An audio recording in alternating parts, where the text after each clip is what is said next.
O Senhor esteja convosco. Ele está no meio de nós. Proclamação do Evangelho de Jesus Cristo, segundo Mateus. Glória a vós, Senhor. Naquele tempo, Jesus passou no meio de uma plantação num dia de sábado. Seus discípulos tinham fome e começaram a apanhar espigas para comer.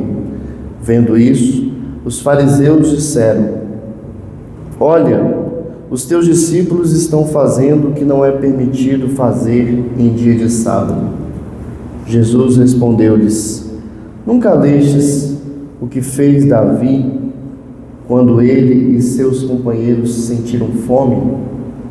Como entrou na casa de Deus e todos comeram os pães da oferenda, que nem a ele nem aos seus companheiros era permitido comer, mas unicamente aos sacerdotes?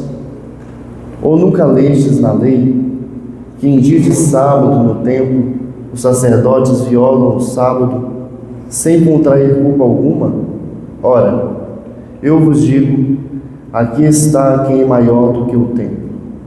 Se tivesseis compreendido o que significa quero a misericórdia e não o sacrifício, não teríeis condenado os inocentes. De fato, o Filho do Homem é Senhor do sábado. Palavra da salvação. Glória a vós, Senhor.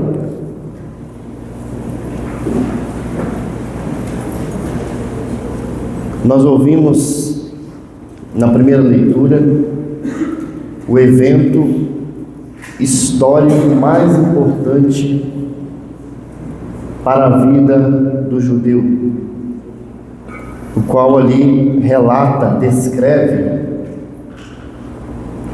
a ação de Deus na história, a ação de Deus em favor do povo, a ação e livramento de Deus de um tormento temporal, da escravidão e da morte temporal. E ali nós vemos a descrição de um ritual do sacrifício do cordeiro, e todo aquele, e não é só importante para o judeu, é importante também para nós, porque a Páscoa judaica, aquele evento é um evento que aponta, que sinaliza para a derradeira Páscoa de Jesus Cristo, nosso Senhor, que intervém na história humana para livrar-nos do destino espiritual, da morte espiritual. Nós vemos que o anjo da morte, quando passa na última praga do Egito, faz morrer os primogênitos, e apenas aqueles que estavam com a marca do sangue do cordeiro na porta eram livres dessa praga. Ao passo que Jesus, no Evangelho de João, capítulo 6, 52, ele diz: Eu sou o pão vivo que desceu do céu, e quem come deste pão viverá eternamente.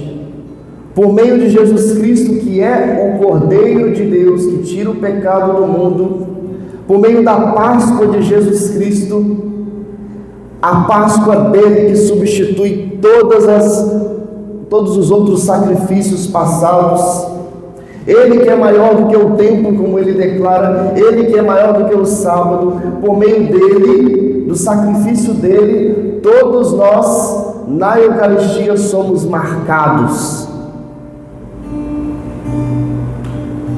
E através dessa marca, somos reconhecidos como filhos de Deus. Claro, primeiro pelo batismo e a Eucaristia, que são os dois maiores sacramentos. Portanto, ele se coloca acima da lei. Ele veio para trazer-nos a misericórdia do Pai, para ser a face da misericórdia do Pai, para nos dar a vida. E o argumento que Jesus impõe aos fariseus é um argumento de vida. Davi rompe com a lei porque ele tinha fome, e a vida está acima da lei. Depois ele dá o exemplo dos sacerdotes que fazem trabalhos religiosos no templo no dia de sábado. Se existe uma brecha para o sacerdote fazer o trabalho religioso, como inclusive hoje o padre às vezes celebra 4, 5 missas no domingo, é um trabalho religioso.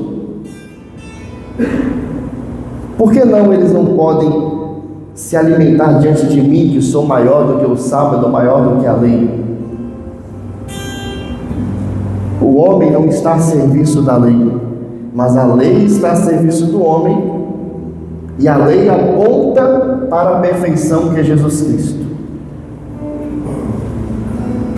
Eu já contei aqui essa história há muito tempo, vou contar de novo, que dizem que o moço foi perguntar para o pastor: pastor, por que a gente não pode beber cerveja? Aí o pastor desconversou e saiu. No segundo momento: pastor, por que a gente não pode beber cerveja? Espera aí que meu celular está tocando aqui, não dá para falar com você. No terceiro momento, de tanto aquele moço ficar insistindo: pastor, por que a gente não pode beber cerveja? Aí o pastor disse assim para ele: olha, é melhor a gente colocar a coleira no cachorro do que ensinar ele a se comportar. O pastor está dizendo que usava a lei como uma coleira, do que, ao invés de ensinar as pessoas a terem limites, a terem moderação, a terem a virtude da temperança. É mais fácil dizer que uma coisa é pecado do que você aprender a usar a sua liberdade. É muito mais fácil dizer que uma coisa, que você vai para o inferno, do que se você fizer isso ou aquilo que eu digo que é pecado, do que ensinar as pessoas a lidar com a sua própria liberdade, que é virtude. Porque o pastor não tinha como dizer que beber cerveja é pecado, porque na Bíblia não tem nenhum lugar que diz que beber cerveja é pecado. A Bíblia fala da embriaguez, do excesso, da gula. Também não estou dizendo para pessoas que têm problemas com bebida, com alcoolismo, que você pode beber. Mas a questão é que a lei aponta para o perfeito, que é Jesus. A lei está a serviço do homem, mas o homem está acima da lei. A vida está acima da lei. A caridade está acima da lei. E por meio de Jesus Cristo, que é a nossa Páscoa, que é o sacrifício que nos reconcilia com Deus, nós nos tornamos mais íntimos. Em João capítulo 6,56, ele diz: quem come a minha carne e bebe o meu sangue, permanece em mim e eu nele. Pela Eucaristia, por essa Páscoa, nós nos tornamos um com Cristo. Aumenta em nós a graça santificante. A Eucaristia fortalece e aumenta a graça que recebemos no batismo. Une mais intensamente, nos une mais intensamente a igreja, porque pela Eucaristia nós nos tornamos um. Não existe várias Eucaristias, a Eucaristia é uma só, a mesma que vai ser consagrada neste altar, é a mesma que é consagrada lá em qualquer outro país. Nós comungamos de um único Senhor e fazemos parte de um único corpo. Fortalece contra o pecado.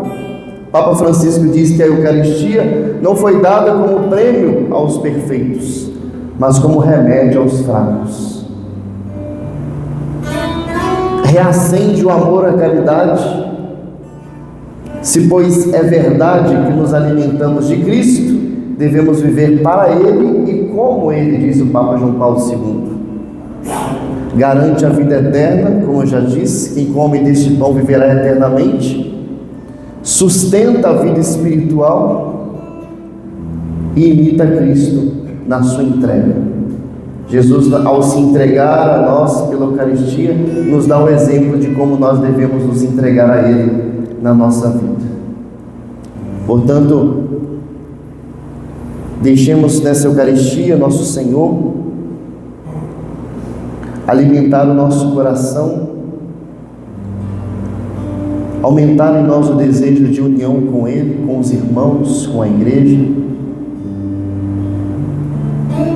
e experimentar a graça da ressurreição que em toda a Páscoa nós vivenciamos na Santa Missa.